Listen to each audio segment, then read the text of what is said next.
The inside story on the issues that affect you and your community. This is Local 12 Newsmakers. Good morning and welcome to Local 12 Newsmakers. I'm Dan Hurley. Tuesday is the primary election in Ohio. In addition to one statewide issue, countywide issues in some counties, and numerous local issues, the primary ballot is filled with races in both the Republican and Democratic parties to select candidates for the November general election. In Hamilton County, the most contested race is the Democratic primary for the seat in the Ohio 9th Senate District. The state of Ohio is broken into 33 Senate districts. Each one encompasses 3 state house districts. 298,000 people live in the Ohio 9th District, which encompasses much of the city of the central and eastern portions of the city of Cincinnati, all of St. Bernard, Norwood, Amberley Village, Wyoming, Laughlin, Lincoln Heights, and Woodlawn, as well as Springfield Township. For the last 8 years, Eric Kearney has represented the 9th District in the Ohio Senate, but is blocked from running again by term limits. 6 Democrats are vying in Tuesday's primary for the opportunity to run in November in this demographically and historically heavy Democratic district. This morning, I am joined by 4 of those candidates. On my right is Dr. Paul Sohi, a pediatric dentist with offices in Mount Auburn. This is Dr. Sohi's first run for public office. Catherine Ingram, on the other hand, is a familiar name to Cincinnati voters, having served on the Cincinnati Board of Education for 20 years. Sitting next to me on my left is Cecil Thomas, a retired Cincinnati police officer who served over 7.5 years on the Cincinnati City Council. Next to Cecil is Angela Beeman. Ms. Beeman is a financial advisor with Wells Fargo Advisors. She made her first run for public office last fall in the Cincinnati City Council race. In addition to these 4 candidates, 2 others are running. Dale Mallory is currently the member of the Ohio General Assembly for the 32nd District. Mr. Mallory is the 5th Democratic candidate in this Senate race. Mr. Mallory's office said he was not available for a Newsmakers interview. Joe High is a former Peace Corps volunteer and is also on the ballot. Everyone, welcome to Local 12 Newsmakers, and in some cases, welcome back. Regular guests on many different issues, but now we're talking about the Ohio 9th, and we're talking about state politics. So, Dr. Sohi, let's begin with you. What do you think, this is your first run, why do you think you would be a good member of the Ohio Senate? What is it that you think you bring to this race that, if not unique, is particularly important in your case? Well, as we are growing old, we definitely have health issues coming up, and we have Obamacare that has expanded. Medicaid has expanded 3 times. We have really some serious issues in healthcare delivery in Ohio, and unfortunately, there is not a single healthcare professional in the Ohio Senate, and they are making these important decisions for us that affects our healthcare, our trips to the doctors, our trips to the hospital.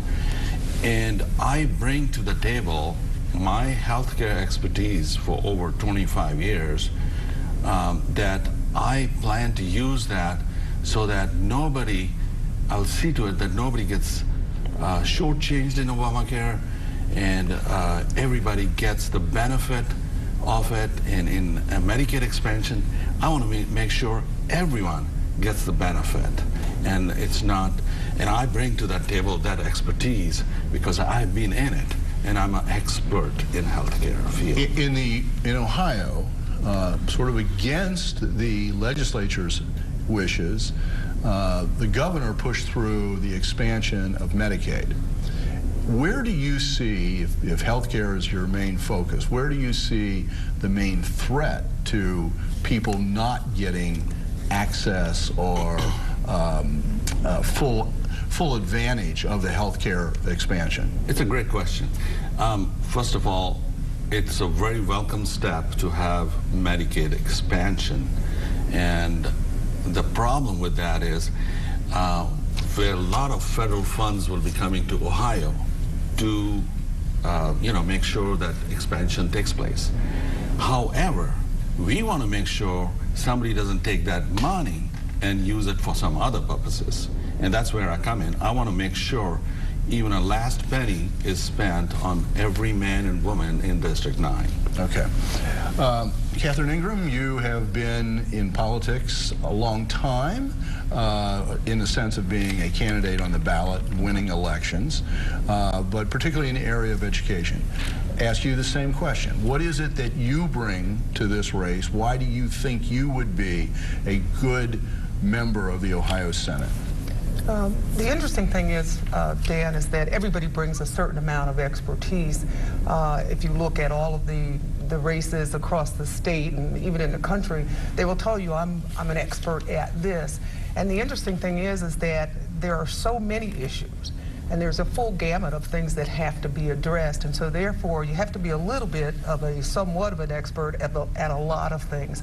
And I think I bring that to the table with my master's in business administration. I've dealt in business and economic development and minority inclusion as the executive director of the Minority Business Mentoring Program, as well as in education. And I've worked with education across the state, so I have worked with many constituents, cousins, brothers, sisters of all of those other legislators that are going to be there all over the state of Ohio.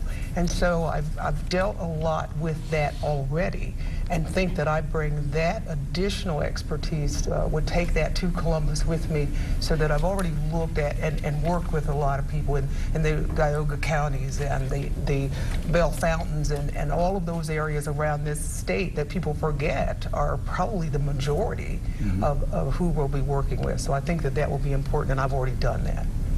Cecil, same question. What is it that you bring? Sort of started out as a police officer, human relations office after that, city council. Why are you making this run? Well, I guess, Dan, I can say that all politics is local. And for 40 years or more, I've been dealing in local politics here in the city of Cincinnati, from the 27 years as a law enforcement officer working in all the neighborhoods solving problems, to 5 years as the executive director of the Human Relations Commission, during a very difficult time, civil unrest, dealing with that particular issue, as well as 7.5 years on city council. Every neighborhood in the District 9, every community, every municipality, they all have the same problems. The city of Cincinnati's problems are also, those problems are addressed in those various communities.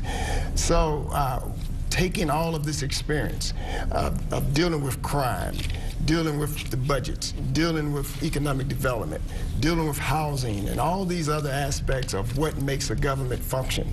I've done all of that, and I don't think any other candidate can say that is on this on the ballot.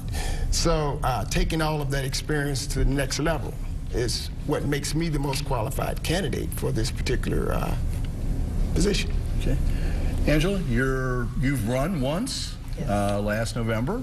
But you have not held office, so in that sense, you and Dr. Sohi are newcomers to this sort of area. What is it that you think you bring to this area? Well, Dan, first of all, that's a wonderful question for each of the candidates. What I know I bring to the 9th District is, first of all, the freshness. I believe that it's time for us to start making changes in our legislature and the way that policies are written, so that we can start addressing the real issues that are facing the citizens here in 2014. What are the real issues that aren't getting addressed? I think that times have evolved, and so we have to evolve with the times. And unfortunately, we are still fighting the issues of marriage equality and women's rights. And in 2014, those really should not be issues any longer. So I think that it's time to bring some freshness to our legislature, some boldness.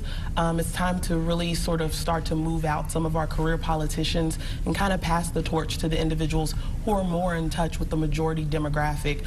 I'm out every day knocking doors and talking to people. And what I understand is there's a mind shift that has changed changed. So the old ways don't work anymore. So some of the candidates who have been in politics for the last 10, even 20 years, they may now be out of touch with the things that the people need. So that's what I bring to the table, is the understanding, the passion, the compassion, and the commitment to doing things the way that 2014 dictates we should be doing things. So you're flipping things. You would argue that all this experience can become a hindrance rather than a help. Absolutely, absolutely. Okay, one of the realities is that in the Ohio Senate, the split is 23 Republicans and 10 Democrats. There's no reason to believe that's going to change substantially. Okay, so Catherine, let's begin with you. How do you operate in that environment where you're not just a minority, you're a distinct minority? How can you be effective in that sort of situation? And I think that here again is where that experience comes in. The ability to work across the table, work across the aisle, to work with individuals who have a difference of opinion. But for you to be able to get in there and using the skill of critical thinking, which I use on an ongoing basis, and be able to say to them, but here's the reasoning behind the decisions that we are making. And I think that having worked with individuals across the country that and as well as in the state of Ohio that are diverse, that I would be able to do that and collaborate, which of course, as you know, one of the definitions of collaborating is to fraternize with the enemy. The reality is that we've got a lot of work to do, and what must be done is that we must do it for the people. And so eventually, hopefully, politics, though it's there, we all know it's there, and it's very blatant in some cases based on the kind of decisions people make, but I think that if we are fighting for the people, we're going to get the kind of results that are absolutely necessary. And it has to be a voice that's willing to stand up and be heard for the people. Dr. Sohi, same question. Well, I don't think so there's any enemy in the legislature. I think to approach a situation where party line is a lot more than a minority, I think we have to approach these issues through research, through data, that we can support our position. So if I have a position, for example, on healthcare, we need to, before we go to the doctor or a hospital, we need to know how much each procedure is going to cost before we reach the office or hospital on a regular scheduled appointments. And those kind of things, you then do a research and have one-to-one meeting with your Republican counterparts. Show them the research, show them the scientific article, talk to them one-to-one that this is not party line issue. This is the issue how to help the people, the citizens that we represent. And through one-to-one, you can achieve a lot. And that's how I want to achieve it. I want to do a twist on this, and we'll start with Angela on this side.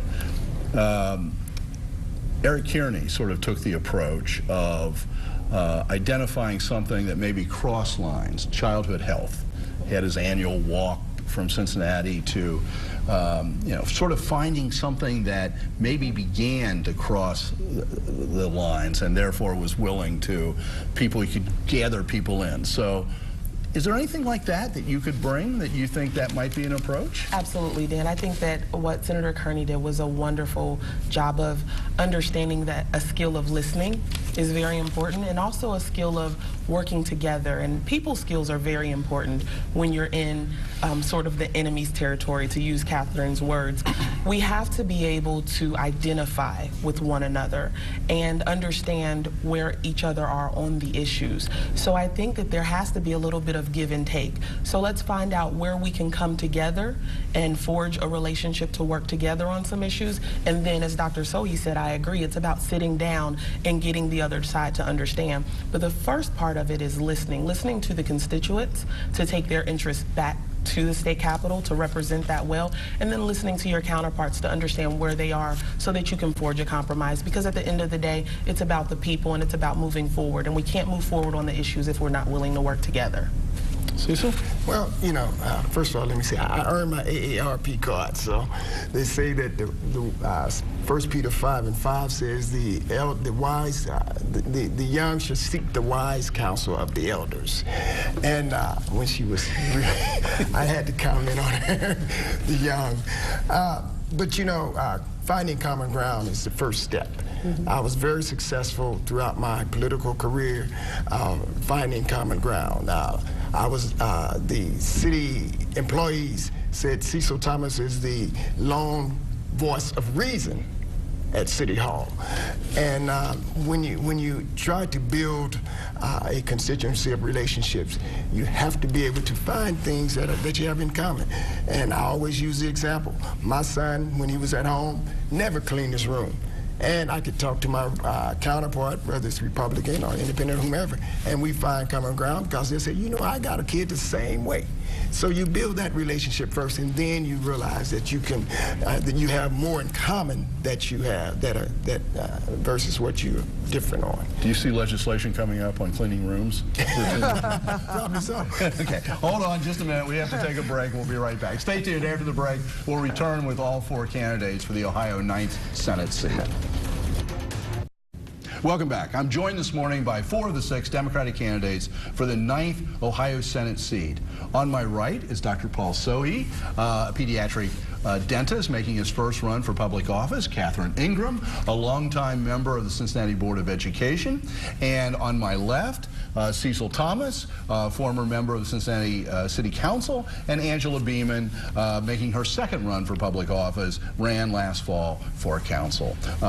Okay, in the break we were saying, and Catherine, you asked for a chance to make a comment about the use of your word enemy, since this has gotten comment on by some of your opponents there. Right, I think it's important to note that it just sets that being able to work with people, period, is very important. And I think they've all said it, but being able to do that with a whole array of people is important. And there will be some people who take a stance simply because that's what they've set their mind to and will not be able to be convinced, but you've still got to be able to work with them. And I think that we have to remember, too, that despite the fact that this 9th District is heavily Democratic, that there are still Republicans who live in the 9th District that we have to make sure we are treated as our constituents also. If there's one issue, and I'm going to ask 2 possibilities, but you can take this wherever you want. But if there's one thing that you absolutely want to push for or push against and say, I'm going to go to Columbus, I'm going to try to prevent something, what might it be? And the 2 that I would raise as possibilities would be finding a way to get more money returned back to local government because of the cuts in the Kasich administration, or to an initiative around early childhood education. Both of those are being out there, they're being talked about a lot. So that or something else that you're either absolutely for or absolutely against. Angela? Well, the first thing I do need to comment on Cecil Thomas, and you know, I totally understand that, you know, it says that we are to seek the wise counsel of the elders. However, part of wisdom comes from knowing when your time has passed and when it's time to pass the torch along. Now, since I'm older than him, be careful. Well, I'm just saying, you know, you put it out there about the wisdom thing, and wisdom does come with the understanding that sometimes we have to pass the torch. Now, to talk about those 2 issues directly, the first issue, education is vital, and part of my campaign slogan is excellence in Ohio through education, employment, equality, and empowerment. So we have to embrace any issues that's going to support the future of our children, because those are the future leaders of our communities. Early childhood? Early childhood, expanding absolutely. public early childhood? Universal preschool, I think it's a wonderful idea. I think it will really help give our children the much needed head start they need in life. Okay. And then to raise the other issue, when you were speaking directly about the, local funding. Local funding. One of the things that I would push for is to have more resources coming down from the state budget into our local capital. Real quickly. Local government fund, obviously, is the main thing that needs to happen.